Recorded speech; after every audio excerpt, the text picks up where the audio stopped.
Good evening, everyone. I'd like to call to order the Governing Board meeting of July 24, 2012. Welcome to everyone. Dr. Campbell, will you lead us in the Pledge of Allegiance?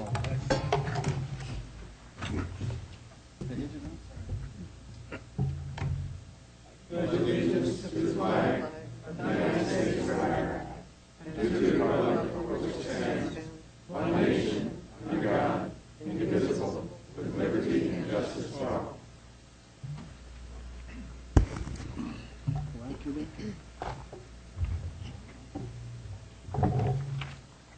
This is July and evidently vacation month. We have a number of substitutes tonight.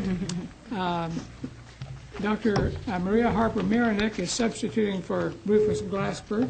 Substituting for her is Andrea Buman.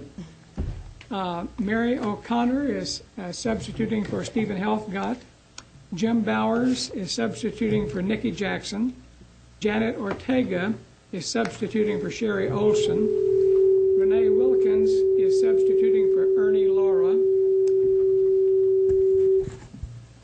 Sonia Pearson is substituting for Shoan Pan. Todd Simmons is substituting for Chris Bustamante. Daniel Kaur is substituting for Jan Gaylor. And Paul DeRose is substituting for Anna Solly. Welcome to all of you. We got one. Dr. Laro? No. Yeah. Yeah.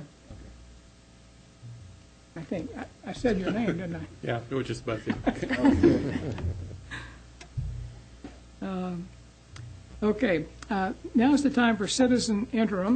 We have two speakers tonight, and I'm going to ask that each of you take 5 minutes for your presentation.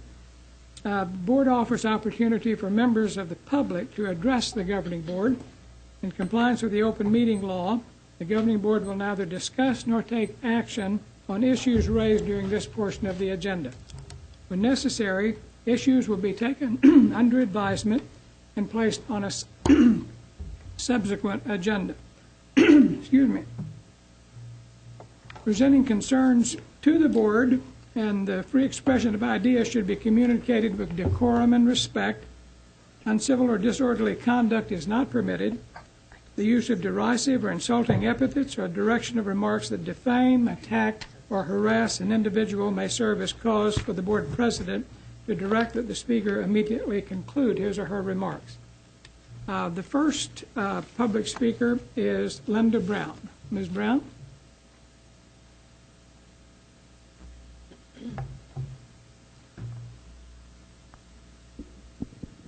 Thank you, Mr. President. Members of the board, can you hear me? Okay. I'm here today as a concerned citizen.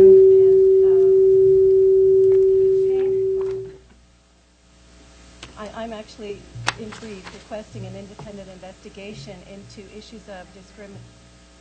Please get the mic. Issues of discrimination. Is that better? That's good. Okay.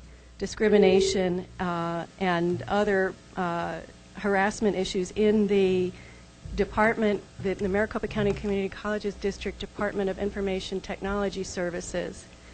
For the past 10 years, I was a board member and executive director of the Arizona Advocacy Network and a co-founder of Maricopa Citizens for Safety and Accountability.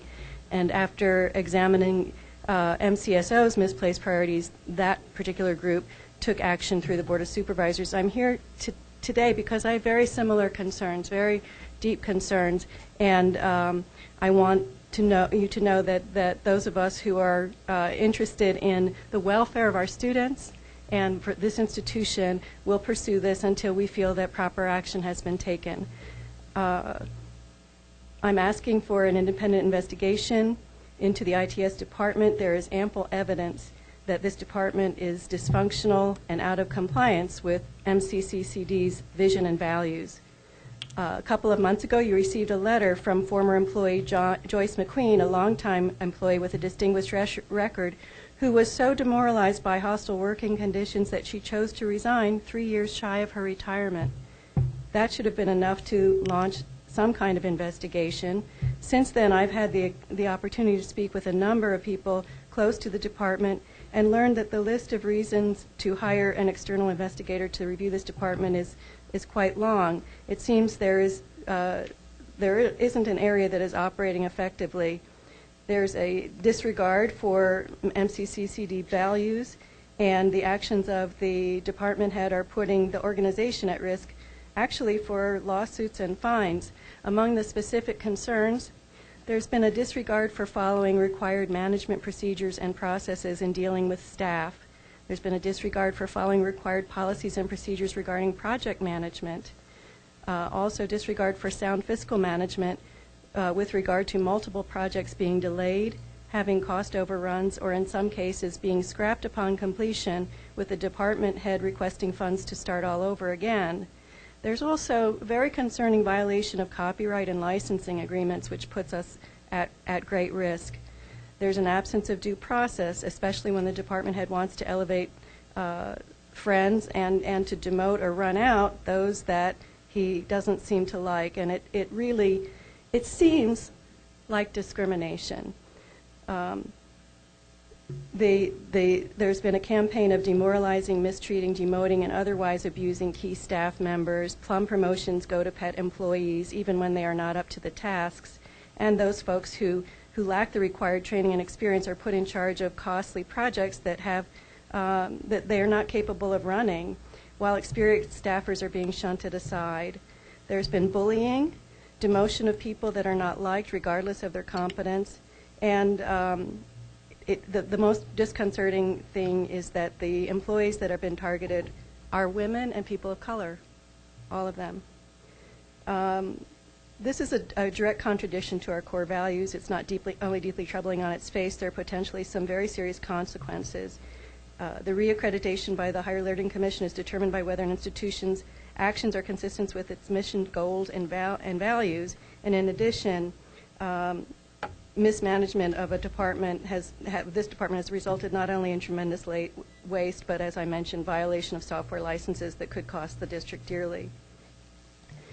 I've worked in large corporations, and it's not surprising to me that the ITS department is having these difficulties.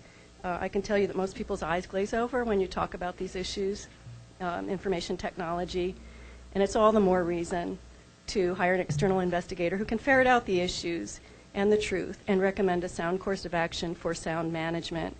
When departments are not scrutinized and when those managing them feel like their knowledge base is inadequate to properly judge what's going on, you create a perfect laboratory for this kind of waste and abuse, and that's what I think we have here. I'm asking you to take these issues seriously. Please hire an external investigator and save us all a lot of money. So, thank you very much. Okay, thank you. The next speaker is Ms. Jessie McCarthy. Hello, Governing Board and Executive and Committee. Governing Board and Committee, thank you for allowing me the chance to speak today. I am concerned with action item V1A1, the approval of Chancellor's Contract of Employment for 2012 through 2015. What concerns me is there are certain policies that the Chancellor is supposed to abide by in his role and in his responsibilities. One of these is 2.3, interactions with public and other constituents. With respect to the district's interactions with constituents in its respective communities, the Chancellor shall not cause or allow procedures, decisions, or interactions that are unfair, undignified, or unresponsive. He didn't adequately respond to Cynthia Cross's, who was a dedicated, well-loved, and respected lead preschool teacher at Phoenix College for 23 years among families, student workers she served. He did not adequately respond to her May 2010 face-to-face statement that she was being forced into early retirement due to hostile work environments and threats to physical safety. Second, he didn't respond to myself. I was a dedicated, well-loved, and respected early young preschool childhood teacher at the Phoenix College Family Care Center for 12 years. He ignored Francine and Corey Ambrosich's letter protesting my involuntary termination and protesting why there was politics involved and no one was addressing them. Spring 2012, he threatened with legal action when information was provided about corruption, bullying, and threats to physical safety among Phoenix College and MCCD employees. He ignored public concerns sent via email regarding the treatment of Robin Atchison and allowed her to be forced to resign or be terminated after Glory McGinty discovered Robin's notes documenting bullying from Miss McGinty towards Robin, April 2012. Neither Miss Cross, Miss Atchison, or myself did anything warranting separation from our jobs. We were retaliated against for voicing concern through unprofessional collusions. 2.10, public safety. Shall not fail to communicate to employees, students, and as appropriate visitors that violence, threats, harassment, intimidation, and other disruptive behavior in district facilities will not be tolerated. And it is the responsibility of all members of the Maricopa Community Colleges to report any occurrence of such conduct or threats or acts of physical violence of which she is aware. Since 2008, board-approved employees at the Phoenix College Family Care Center have reported Danette Jarris, who is a Head Start teacher there, has bullied, harassed, and menaced the board-approved teachers.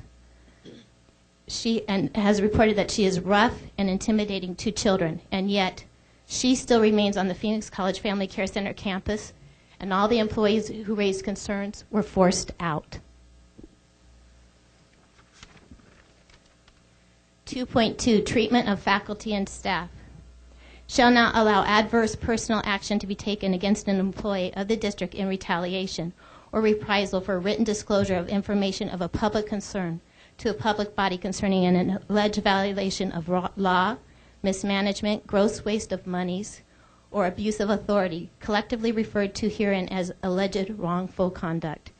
He allowed adverse actions to be taken against Cynthia Cross, 2010, myself, Jesse McCarthy, 2011, Robin Atchison, 2012.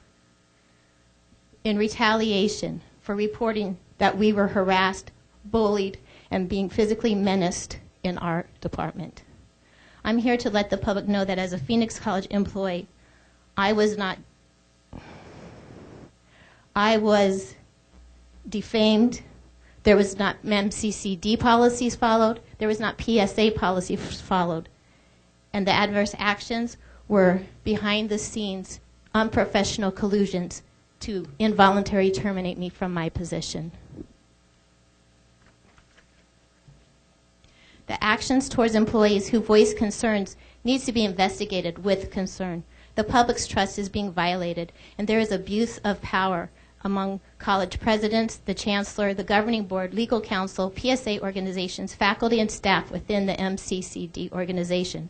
Public should be outraged at the corruption their tax dollars are paying for.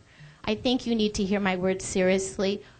Based on previous comments from Ms. Linda Brown, there is a problem within the MCCD environment, and it is not being addressed. And I am asking the governing board to seriously hear the concerns and address the problem. Thank you. Thank you.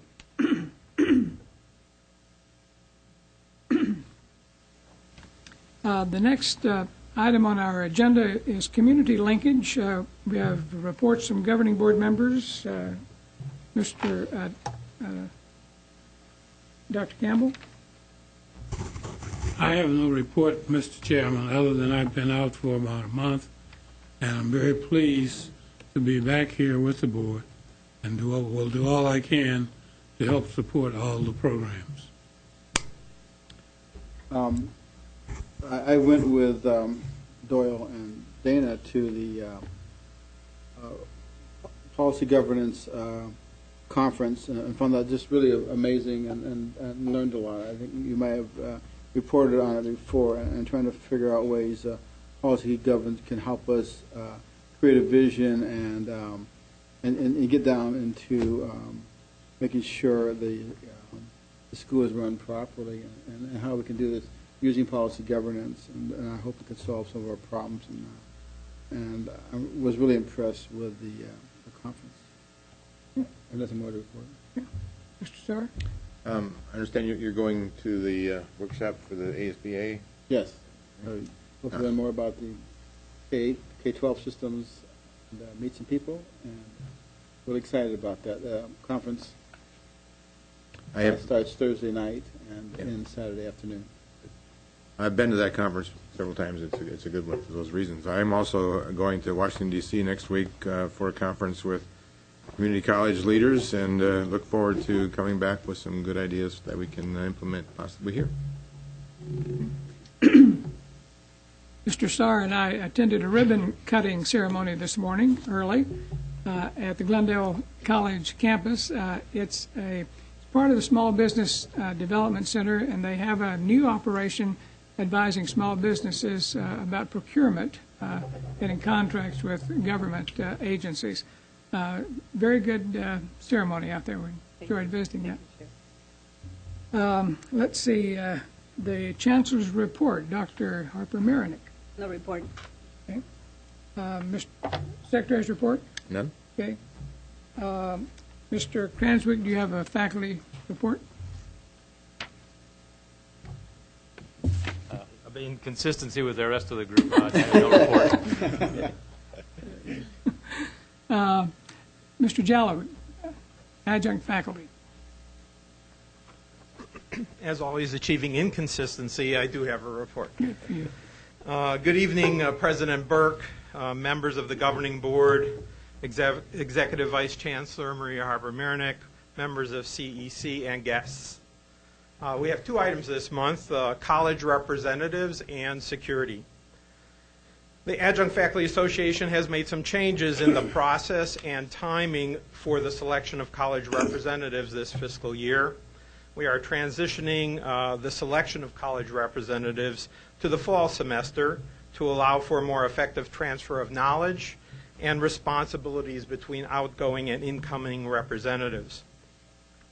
College representatives for each of the colleges will be selected through a common, open, and inclusive process that includes a rubric-driven review of application submissions and interviews by a representative selection committee for each college. More information about the college representative positions and the process can be found at the Adjunct Faculty Association website.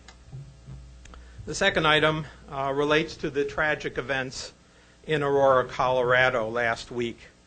And this has revived a number of adjunct faculty concerns regarding how and when to effectively engage the district's public safety system when the situation or student behavior moves beyond the scope of academics. How well trained are our 6,000 adjunct faculty in activating the public safety intervention? How well integrated are our adjunct faculty in the Maricopa Emergency Management System? In particular, how do we effectively train and orient our new adjunct faculty to our public safety infrastructure and its proper utilization? We added about 1,000 new adjunct faculty last year. Have they been effectively trained? Vice Chancellor Nikki Jackson has said that a safe work environment for our employees is her job one. Adjunct faculty want to ensure that they play their role in facilitating a safe environment for our students and staff. Thank you. Thank you. Nice job. I think your voice is well heard, and I'm glad you brought up current events and current concerns. That training is needed for adjunct and also for all staff. Needs to be ongoing and permanent, and making sure they know about safety and management and how we can do that. And I also think we need to know more about mental illness and recognizing it in a student, and recognizing when there's danger and recognizing when there's just help needed.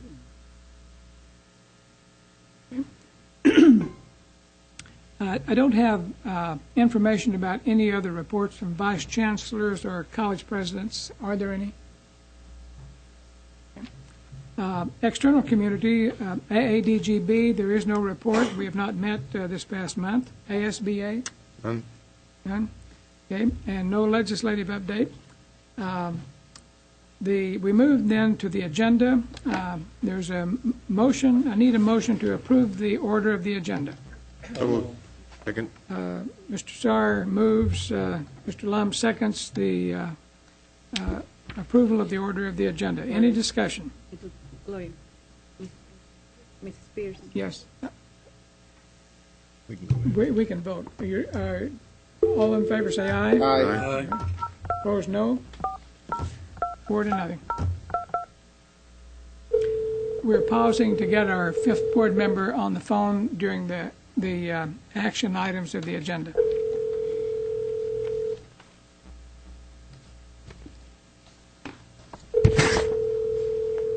Hello? Deborah, can you hear me? Yes, sir. Okay. We are now in we've approved the agenda, and we're going through, we're to the point of the consent agenda. Okay. I entertain a motion to approve the consent agenda. So moved. So moved. All right. Mr. Lum moves. Ms. Pearson seconds a motion to approve the consent agenda. Any discussion? Any item that needs to be pulled? I have some discussion. Can we just at least mention, I think we got a couple honors that are in the consent agenda. If the president of Mesa and the president of Glendale will just mention the immigrants for approving this agenda? As part of the discussion. Just pull it. Sure. No. I move that we pull that item for discussion. Both items? Yes. All right. Second. There's been a motion to pull. If we're going to amend the motion, we've already done. We need to state it as an amended motion. Yes, that's what we're doing. There is a motion to amend to take the Faculty Americas Distinction Awards off of the consent agenda. Is there a second? Second. Second. Mr. Sarr second. Mr. Lum made the motion. Mr. Sarr second. All in favor of the amendment. And is there any discussion? All those in favor, please say aye. Aye. Opposed, no. Motion carries. We are back at the motion to approve the consent agenda with the exclusion of the two Faculty Emeritus Awards. Any discussion? All right, all those in favor, please say aye. Aye. Aye. Opposed, no. Motion carries unanimously. Let us back up now and look at the two Faculty Emeritus positions. We have one, I believe, from Glendale and one from Mesa Community College. Mr. Chairman, members of the board, fellow CEC members, and Dr. Maria Harper-Marinick in place of the Chancellor, it's my great pleasure to bring forward to the board the recommendation for faculty emeritus status for Dr. Michael McKinley, who has been a longtime faculty member in biology. Dr. McKinley's contribution to students and faculty in the Maricopa Community College District warrants the designation upon his retirement from Glendale Community College. Dr. McKinley is a highly credentialed and accomplished scientist. He received his undergraduate degree from UC Berkeley and his MS and PhD from Arizona State University. He studied prion diseases during his postdoc fellowship at the University of California Medical School in San Francisco and taught medical biology there for 10 years. He was the director of the Brain Donation Program and participated in Alzheimer's disease research at the Sun Health Research Institute from 1991 to 2000. He has published over 80 scientific papers. Dr. McKinley served for 21 years in the biology department of GCC as a dedicated colleague to faculty and staff and a valued professor and mentor to his students. During his tenure at GCC, he taught anatomy and physiology, general biology, and genetics. In 2009, he moved from the GCC main campus to GCC North to help develop the anatomy and physiology program there.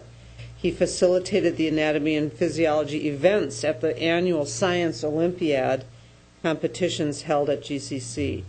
He is author of the nationally best-selling Human Anatomy textbook, and he has just released a second textbook on human anatomy and physiology that is also becoming a bestseller.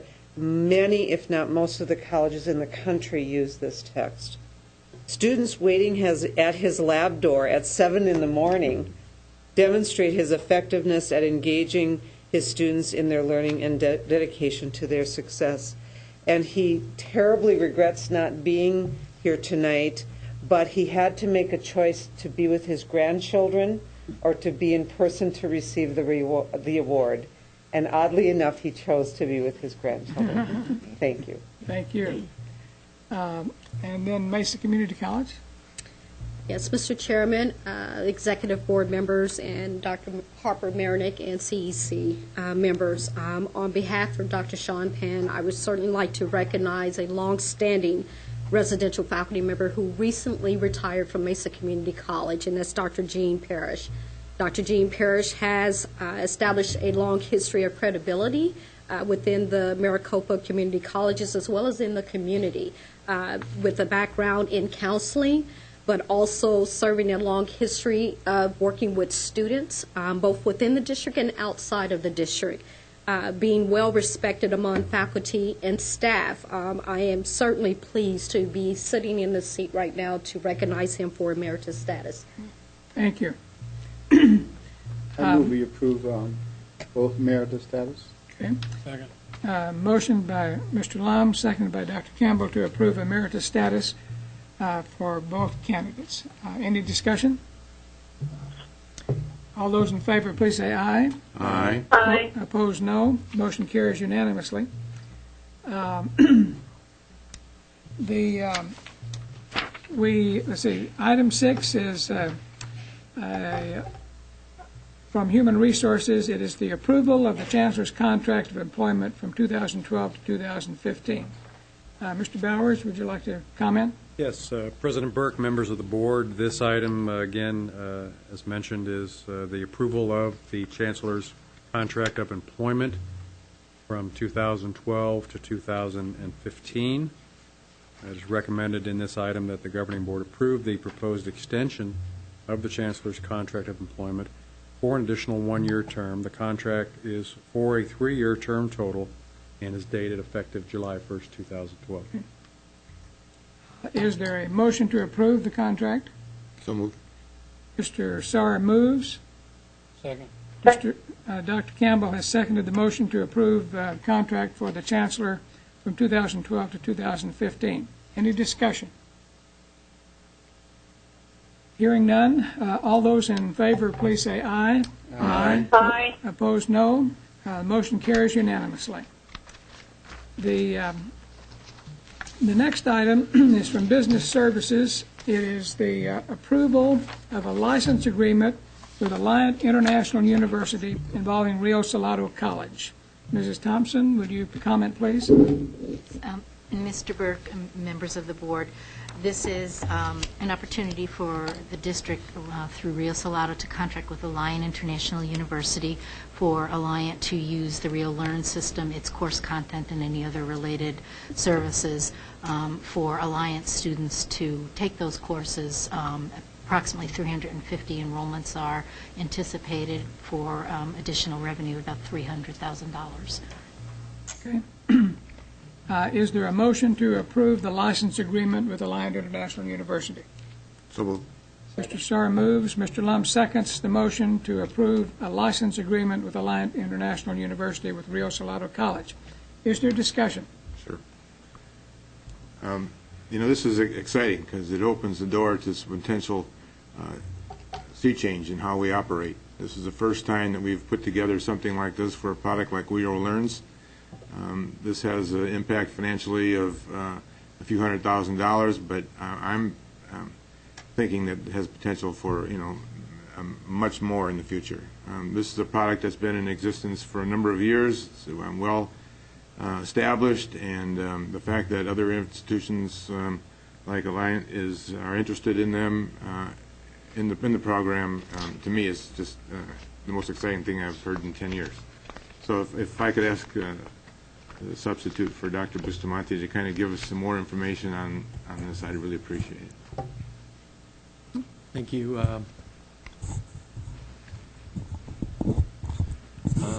President Burke, Member Saar, board members, Dr. Harper-Marinick, CEC members, this is an opportunity for Rio Salado College to, if you will, put its toe in the water a little bit in a contract with Alliant International University, allowing us to use our proprietary Rio Learn software delivery system, our course content, and related services such as our instructional help desk, our technology help desk, tutoring, and our bookstore services to the students of Alliant International University. They will be their students, not ours. The only way that we're able to do this is that when we developed Rio Learn, we developed it with a large scalable capacity. We are using less than 50% of the capacity of that system at this time. So this allows us to offer hosting services, if you will, to other institutions. We look at this as a pilot program. We look at this as something that we can learn the pros and cons from doing this type of venture. So we're quite excited about it and look forward to seeing how it works out. Does this include management and any labor? It involves, if you will, advice. We entered into this with the full support of our faculty. And so they're 100% behind this venture as well. The fees that we're charging cover our costs?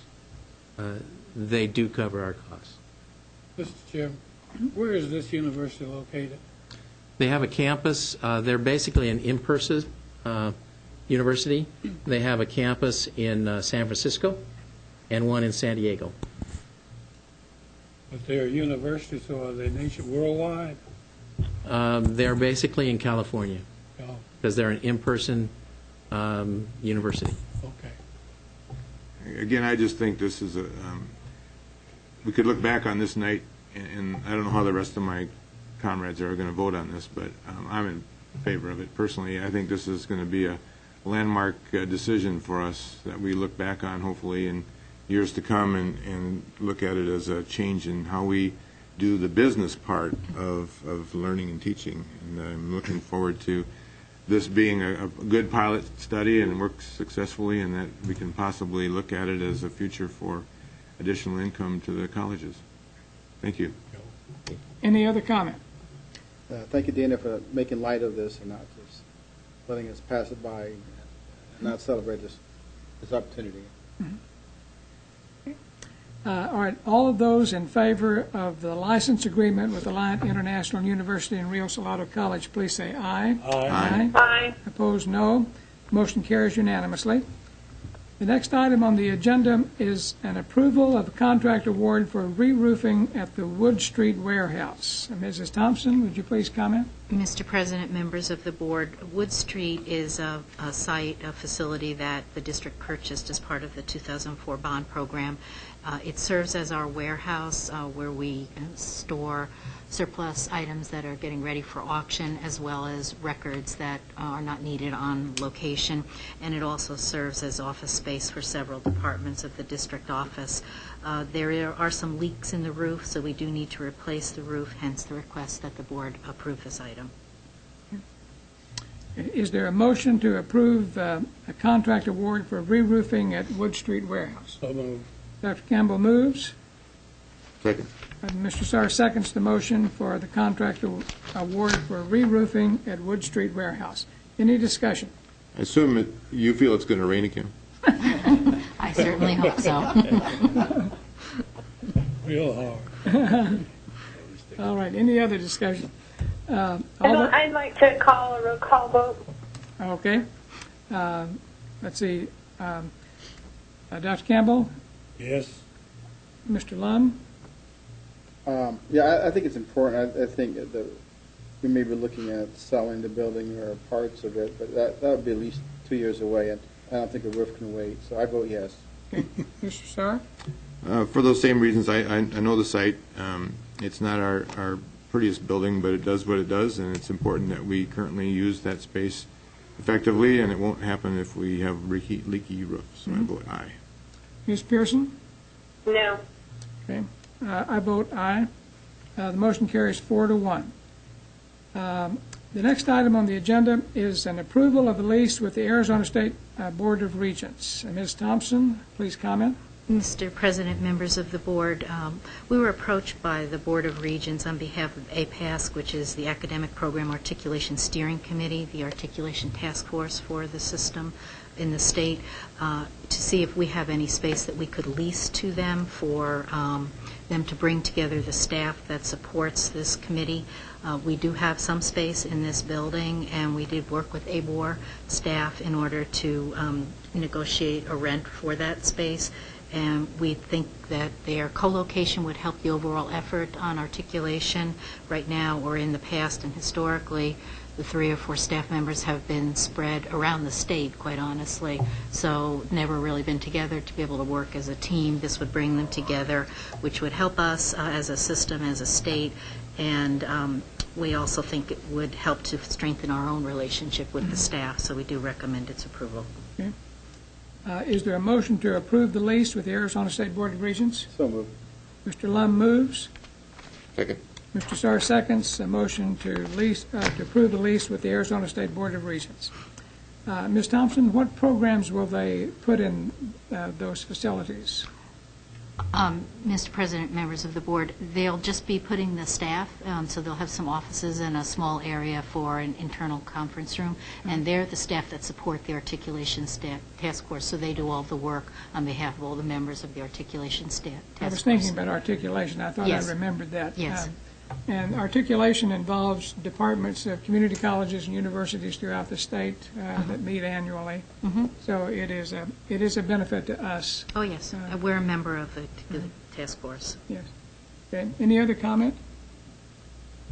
All right. All of those in favor, please say aye. Aye. Opposed, no. Motion carries unanimously. The next item on the agenda is the monitoring reports. Ms. Thompson, would you please care to comment on those? Mr. President, members of the board, this is the budget analysis report for the full fiscal year, fiscal 11-12. It is preliminary because we've only preliminarily closed the books for the fiscal year. The final close will occur later in August. We have basically collected all of our revenues. Just as an example, our major revenue source, property taxes, we collected over 99% of what the levy amount was, and similar results for all of our other revenue recognition. We have spending that's on par with prior years and is less than our revenue collection, so we'll have an increase of not quite $5 million projected in fund balance for the fiscal year. Okay. And then the report on the general obligation bonds. Mr. President, members of the board, we, as you know, had a general obligation bond referendum that went to the voters in 2004. We've had 4 bond issuances to date, the latest in 2011, for a total of $800 million out of the $951 million authorization. And the report summarizes where we are. At this point, we have about $126 million that has not been either expended or encumbered, as in needing expenses in the near term that are projected. Although the $126 million isn't encumbered in a formal sense, the uses are targeted already, so the projects are already defined and in some cases underway in some order. We'll be looking to issue the final Series E probably in early 2013. All right. Thank you. Our next board meeting will be August 22nd.